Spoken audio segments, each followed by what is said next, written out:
Hello, cyber sambar 009 അല്ലേ? ഇന്നലെ രാത്രി ഞാൻ വിളിച്ചായിരുന്നു. അതെ, സൈബർ സാമ്പാർ 009 ആണ്. ടാർഗറ്റിന് ഡീറ്റെയിൽസ് അയച്ചിട്ടുണ്ടോ? അതൊക്കെ ഞാൻ മെയിൽ അയച്ചിട്ടുണ്ട്. അവൻ എവിടെ പോകുന്നു, എന്ത് ചെയ്യുന്നു, അവന്റെ ലൊക്കേഷൻ എവിടെയാണ്, അവന്റെ അഡ്രസ് അടക്കം എനിക്ക് കിട്ടണം. നിങ്ങളുടെ ശബ്ദം എന്തെങ്കിലും ഇരിക്കുന്നത്? അതെനിക്ക് എന്റെ ഐഡന്റിറ്റി വെളിപ്പെടുത്താൻ ഉദ്ദേശമില്ല. അല്ല, നിങ്ങളെന്താ ഇങ്ങനെ സംസാരിക്കുന്നത്? പത്രക്കളത്തിലാണോ ജോലി? നിങ്ങൾ പോലീസാ? അല്ല. മറ്റോ കള്ളനാ? അല്ലേ അല്ല. പിന്നെ അതിനാ വല്ലവന്റെ കാര്യം അന്വേഷിച്ചടക്കുന്നത്? ചക്കച്ചുള്ള പോലെ കാശ് തരുന്നില്ലയോ? ഇങ്ങോട്ട് ചോദ്യം ചോദിക്കില്ലേ? മഴപ്പിണ്ടി വീട്ടിൽ രാജപ്പന്റെ മൊന്നാപ്പിച്ചിത്ത് വെള്ളച്ചിലെടുക്കല്ലേ? സാമ്പാറണ്ണ, നിങ്ങൾ തീയാണല്ലേ? കേബിൾ ടി വി ഒക്കെ എങ്ങനെ ഹാക്ക് ചെയ്ത്? നീ വിളിച്ച കാര്യം പറഞ്ഞ എന്റെ പൊന്ന് സാമ്പാറണ്ണ, നിങ്ങൾ ഇത് കേൾക്കണം. ഇവന്റെ പേര് വിഷ്ണു. 8 വീൽ ഇവൻ എന്ന് കാല് കുത്തിയോ അന്ന് തെറിച്ചു പോയത് എന്റെ ഫസ്റ്റ് റാങ്ക്. അടുത്തത്തെ കാര്യം പോട്ടെ, ഞാൻ എന്ത് ചെയ്താലും ഇവൻ അതിന്റെ വേൾ ഒന്നെടുത്ത് വെക്കും. ഞാൻ ഉച്ചയ്ക്ക് മുട്ട പൊരിച്ചു വിട്ടാൽ അവൻ കോഴിയെ പൊരിച്ചു വിട്ടരും. 4 കൊല്ലം ഞാൻ പുറകെ നടന്നിട്ട് വീഴാത്ത ശ്രീലക്ഷ്മിനെ അവൻ 4 ദിവസം കൊണ്ട് സെറ്റാക്കി. ഇന്റർവെല്ലിന് മുള്ളാൻ ഇറങ്ങിയിട്ട് അവൻ ആദ്യം ചെന്ന് മുള്ളി തീർത്തിട്ട് ഞാൻ ഫസ്റ്റ് എന്ന് പറഞ്ഞ് ക്ലാസ്സിൽ പോയിരിക്കും. പക്ഷെ +2 കഴിഞ്ഞിട്ട് അവൻ ഒരു ഒറ്റ മുങ്ങലായിരുന്നു. അവൻ എവിടാന്ന് പോലും അറിയത്തില്ല. ഇനി അവനെങ്ങാണം വല്ല എലോൺ മസ്ക് മെലോണോ ആയിട്ട് തിരിച്ചു വന്നു കഴിഞ്ഞാൽ അതെനിക്ക് സഹിക്കാൻ പറ്റുമെന്ന് തോന്നുന്നില്ല. അതുകൊണ്ട് എങ്ങനെയും അവന്റെ അഡ്രസ് ഒന്ന് നിങ്ങൾ കണ്ടുപിടിച്ചാൽ. അതിന് അവൻ പോയിട്ട് 3-4 വർഷമായില്ലേ? ഇനി എന്തിനാ പുറകെ പോയി വേറെ വള്ളി പിടിക്കുന്ന? വള്ളി പിടിക്കാനൊന്നുമില്ല, അവനൊരു ഗിഫ്റ്റ് കൊടുക്കാൻ വേണ്ടിയാ. എന്ത് ഗിഫ്റ്റ്? അത് ഒരു ഈസ്റ്റർ എഗ്ഗാ, മറ്റേ പടമൊക്കെ വരച്ച്. കൂടോത്രം അല്ലെന്ന് ഞാൻ തർക്കിക്കുന്നില്ല. പിന്നെ കാര്യത്തിലേക്ക് വരാം. ഞാനേ അവരുടെ നമ്പർ വെച്ച് ലൊക്കേഷൻ ട്രാക്ക് ചെയ്ത് നോക്കട്ടെ. അവൻ എറണാകുളത്ത് വൈറ്റില പാലത്തിന്റെ അടുത്ത് ഇതൊരു ഇൻസ്റ്റിറ്റ്യൂട്ട് ആണല്ലോ. ഇൻസ്റ്റിറ്റ്യൂട്ടില്ല? എന്ത് ഇൻസ്റ്റിറ്റ്യൂട്ടില്? IIC ലക്ഷ്യ.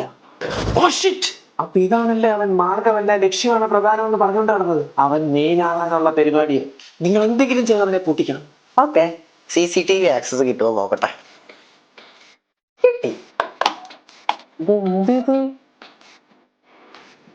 ഇതാണ് ഇൻസ്റ്റിറ്റ്യൂട്ട്. So fancy. ആ ബിൽഡിങ്ങിന്റെ ഭംഗി ആസ്വദിച്ചോണ്ടിരിക്കാതെ ആളത്തപ്പെടും.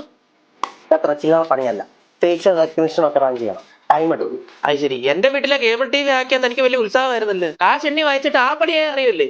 എന്നെ കൊണ്ട് വല്ല നടക്കൂടൂ. മിസ്റ്റർ മര്യാദക്ക് സംസാരിച്ചത് അതിന്റെ ഫുൾ ഡീറ്റെയിൽസ് എന്റെ കയ്യിലാണ്. അയ്യേ, താനിതാ എവിടെയാണ് പഠിക്കണം?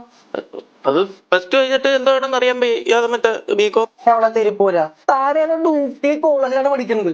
ആ മറ്റവനെ ബുദ്ധിയുണ്ട്. അവനെ ബികോമും ACC ഒരുമിച്ചാ പഠിക്കണം. ഒരു പഠിക്ക് 2 പക്ഷി. 21 വയസ്സിൽ അവന്റെ ലൈഫ് സെറ്റാ. താൻ അവന്റെ മാർക്കും പൊരുമ്പാതെ അവനെ പോയി കണ്ടുപിടിക്കും. ഓ, ഞാൻ ആ പ്രോഗ്രാം റൺ ചെയ്തോണ്ടിരിക്ക. അവൻ ക്ലാസ്സിലില്ല, ഹാങ് ഔട്ട് ഏരിയാസിലും ഇല്ല. ACC and CMA US റിസൾട്ടിൽ അവന്റെ ഫോട്ടോ കണ്ടിട്ടാ. മൊത്തം 429 പിള്ളേര് പാസ്സായി. ഷോപ്പിംഗ് മോളിന്റെ വലിപ്പമുള്ള ഫാമിലിയാണല്ലോ.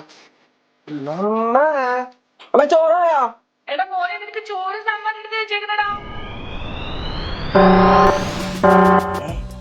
മോനെ, ആളെ കിട്ടി. കിട്ടിയാ? അവനിപ്പോ എന്താ ചെയ്തോണ്ടിരിക്കുക? അവൻ ചായയും പപ്സും കഴിച്ചോണ്ടിരിക്കണം. എടോ, അവന്റെ നീക്കങ്ങൾ നോക്കി പറയണോ? അവൻ എങ്ങോട്ട് പോകുന്നതെന്ന് നോക്കിട്ട് അവന്റെ അഡ്രസ് കണ്ടുപിടിച്ചാ. എടോ, ആകെ 2500 രൂപയാണ് തനി പണിക്ക് എനിക്ക് തന്നത്. ഒരു കാര്യം ചെയ്യാം, അവന്റെ ഫോണിൽ ഞാൻ ട്രാക്കർ ഇൻസ്റ്റാൾ ചെയ്ത് തരാം. താൻ അത് നോക്കി. അങ്ങനെങ്കിൽ അങ്ങനെ എന്താന്ന് വെച്ചാൽ വേഗം ചെയ്യും.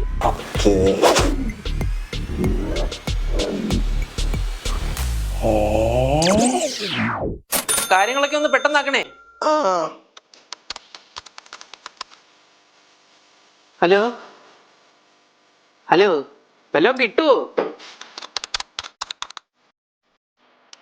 അപ്പഴോ അമ്മേ,